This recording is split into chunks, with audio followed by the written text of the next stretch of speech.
Bienvenidos. Hoy vamos a analizar a fondo el poder, con una cantidad de informes y artículos que, la verdad, pintan un cuadro fascinante. Así es. La misión hoy es conectar dos temas que parecen de universos distintos. Totalmente. Por un lado, un escándalo casi de serie de televisión, cenas secretas en un chifa, videos, excusas. Y por otro lado, algo que nos toca a todos, el desafío de enfrentarse a una boleta electoral que parece, un examen imposible. Justo eso. Y lo que queremos es tomar toda esa complejidad, todo ese ruido y convertirlo en algo útil. Vamos a explicar por qué 19 cenas en un restaurante chino son un asunto de Estado y no de gastronomía. Y después daremos una especie de guía de supervivencia para esa boleta gigante. La idea es salir de aquí con herramientas, no solo con noticias. Exacto. Navegar un sistema que a veces parece hecho para confundir. Pues empecemos por el plato fuerte, y nunca mejor dicho, el escándalo del chifa. El punto de partida es casi cómico. Es que sí, tenemos videos, documentos que registran 19 visitas del presidente del Congreso, José Gerí, al mismo chifa, siempre para reunirse con la misma persona, un proveedor del Estado, el señor Chan. Y la pregunta que todos se hacen es inevitable. O sea, ¿quién va 19 veces al mismo restaurante, por más bueno que sea el arroz chaufa, solo por la comida? Es que el menú claramente era otro. El plato de fondo aquí es un posible conflicto de interés de manual. A ver, expliquemos eso. El señor Chan, el compañero de cenas, no es un amigo cualquiera. Es un empresario proveedor de una hidroeléctrica de $24 millones.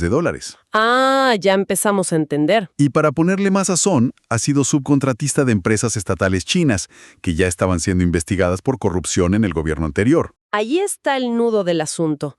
No es una cena social. Es el jefe de un poder del Estado con un contratista que tiene intereses multimillonarios. Y hay un detalle clave que resalta un informe. Justo por esas fechas se archivó un informe del propio Congreso. ¿Un informe sobre qué? Precisamente sobre estas empresas chinas y sus vínculos con el gobierno de Pedro Castillo. Convenientemente archivado. O sea, la llamada Liga de la Amistad Perú-China parece que funciona muy bien. Funciona de maravilla. Y se sugiere que es casi un modelo de negocio. El éxito depende de qué tan cerca estás del poder. Y para que no quede duda, está el tema de los regalitos. El propio Gerí admitió que recibió unos cuadritos de obsequio en una de estas cenas. Y esto es increíble. Es el ABC de la función pública, ¿no? Totalmente. Un funcionario de ese nivel no puede aceptar ni un caramelo de alguien con contratos con el Estado. No importa el valor. Pero parece que esa lección no la leyó. Bueno, lo que eleva esta historia a otro nivel son sus contradicciones. La defensa es una obra de arte del absurdo. Por ejemplo, Primero, su equipo dice que él solicitó las reuniones. Después, él mismo cambia la versión y dice que fueron espontáneas. espontáneas. 19 veces. Mi favorita es la que ocurrió a las 10 de la noche, A ver, en un restaurante que, según los videos, ya estaba cerrado al público. Muy espontáneo. un momento. ¿Esa fue la excusa de verdad? Se le antojó un guantán en un local cerrado y, qué casualidad, estaba ahí el proveedor para abrirle. Es un insulto a la inteligencia, básicamente. Es como decir que te encontraste a tu profesor en la playa de madrugada para hablar de tu examen. No tiene sentido. Y no termina ahí. Está la famosa escena en el Capón Market, el barrio chino. Sí, las cámaras lo captan alterado, hablando por teléfono. Cuando le preguntan con quién hablaba, primero dice, no me acuerdo. ¡Clásico! Luego, presionado, dice que era su secretaria de prensa, pero que qué mala suerte. Justo acababa de borrar el registro de llamadas. La clásica defensa de borré el historial. Es el perro se comió mi tarea de la era digital. Exacto. Pero aquí la trama se complica, porque varios análisis sugieren que esto no es solo un caso individual. ¿Qué más hay? Se habla de una guerra de lobbies. Mencionan a otro operador, un tal Samir Villaverde, que al parecer fue desplazado por Gerí en el negocio de representar estas empresas. O sea, le quitaron el negocio. Precisamente. ¿Y quién crees que aparece de repente en televisión pidiendo la vacancia de Gerí? ¿No me digas? El señor Villaverde, con su banderita peruana al lado. Entonces el escándalo no surge por un deseo de transparencia. Todo apunta a que no. Parece una filtración muy bien dirigida por alguien a quien le serrucharon el piso. Alguien que perdió su acceso al poder y decidió atacar al nuevo favorito. Fíjate que el propio señor Chan, el del chifa, culpa a sus empleados de seguridad. Los llama malos empleados por filtrar los videos. Fascinante. Esto nos dice más de cómo funciona el poder por debajo de la mesa que muchos libros de política. Y esa sensación de opacidad, de que te están engañando, conecta perfecto con nuestro segundo tema. Es verdad, la misma ansiedad la sentirán millones de personas frente a la cédula de votación. Si así de turbio es un chifa, imagínate intentar controlar a esa gente con una hoja de papel. Es la transición perfecta, del poder que se negocia a oscuras al poder que intentamos controlar a la luz del día. El voto. Pero este año, esa herramienta viene con un manual intimidante. Las fuentes la describen como un sabanón. Y la palabra captura perfecto el pánico que genera. Una hoja enorme donde podrías tener que hacer hasta 12 marcas distintas. 12. A ver, para no entrar en pánico, ¿cómo se estructura? La clave es entender que no es un voto. Son 5 elecciones simultáneas en la misma hoja. Ok, 5 elecciones. Sí, presidente, Senado Nacional, Senado por regiones, Cámara de Diputados y Parlamento Andino. Cada una en una columna. Entiendo, 5 columnas. ¿Y de dónde salen las 12 marcas? Del regreso del voto preferencial. Ahora no solo marcas el símbolo del partido, también puedes elegir candidatos específicos escribiendo sus números. Ah, claro.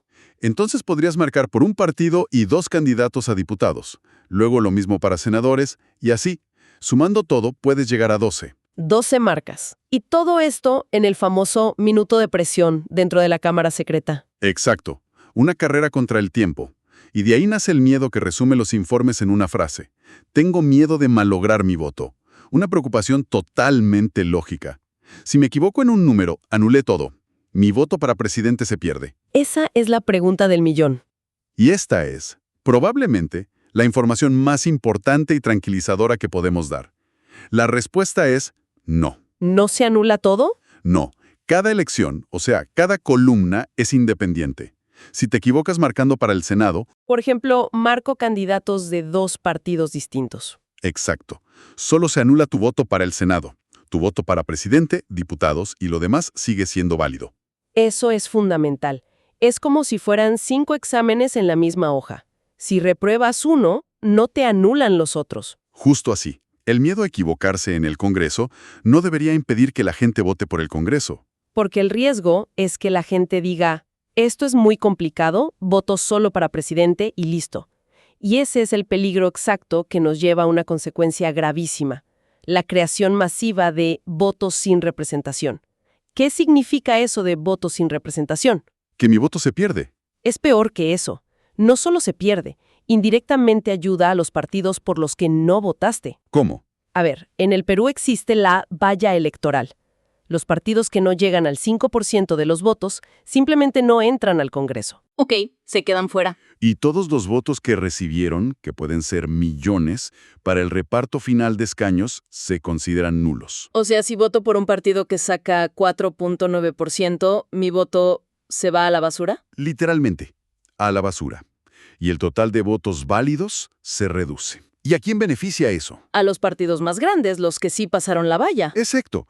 Los escaños de los partidos pequeños se redistribuyen entre los ganadores. ¡Qué terrible! El resultado, según proyecciones, es que un 60 o incluso un 80% del electorado podría no tener representación real en el Congreso. ¿80%? Es una cifra que explica toda la crisis política. Y esto nos lleva a la pregunta final. Ya sabemos cómo marcar la cédula. Ahora, ¿por quién diablos votar? Y aquí los informes nos presentan el problema del reciclaje de la corrupción. Y nos dan un ejemplo que es tan concreto que parece un chiste. ¿Cuál? Mencionan a un partido, Alianza para el Progreso, cuyo vocero admite en televisión, con total naturalidad, que su lista de candidatos incluye a 13 personas con sentencias judiciales. Sentencias. No investigados, sentenciados. Sentenciados. 13. Y lo más alucinante, según uno de los artículos, es la reacción del presidente del partido, ¿Qué dijo? que se acababa de enterar. No puede ser. ¿El dueño del partido no sabe a quién pone en su lista? Es una muestra de una falta de filtros alarmante. Pero aquí viene el giro más irónico. El mismo vocero de ese partido, al ser confrontado por los 13 sentenciados, hace un llamado a la ciudadanía. ¿Qué llamado? Invito al pueblo peruano a que haga un voto consciente, inteligente y no permita que la corrupción se recicle en ningún partido. Espera. ¿El vocero del partido que está reciclando la corrupción? nos pide que no permitamos que se recicle. Es una confesión monumental. Básicamente nos dicen, miren, nosotros no hacemos el filtro. El trabajo de investigar es de ustedes, los votantes. Es exactamente eso. Trasladan toda la responsabilidad. Y aunque nazca del cinismo, el consejo es válido. Claro, el voto inteligente deja de ser un eslogan para ser una necesidad. Significa hacer la tarea que los partidos no hacen. Buscar los nombres, revisar antecedentes, antes de entrar a la cámara secreta. Entonces, para ir cerrando las ideas, unas cenas en un chifa no son algo trivial. Son un síntoma de cómo funciona el poder tras bambalinas. Y la cédula electoral, ese sabanón, no es invencible si se entienden sus reglas. La principal, un error en una columna no anula todo. Y la herramienta más poderosa contra ese reciclaje de la corrupción que admiten los propios partidos es un voto informado, un voto consciente. Todo el sistema, con su complejidad y sus escándalos, puede parecer diseñado para abrumar, para que la gente tire la toalla. Pero la información es el antídoto. Entender todo esto, desde el chifa hasta la cédula, es para evitar que el algoritmo del poder decida por la ciudadanía. Es retomar el control. Exactamente. Y para terminar, los análisis nos dejan una idea final, una pregunta para reflexionar. Si, como dicen las proyecciones, el diseño del sistema hará que la mayoría de votos no se conviertan en un escaño, esto nos obliga a preguntarnos algo fundamental. ¿Qué cosa? Si el voto de la mayoría no se traduce en representación directa, ¿qué significa realmente ser representado? Y, más importante, ¿qué otras formas existen, más allá del voto, para que la voz de un ciudadano sea escuchada y tenga un impacto real?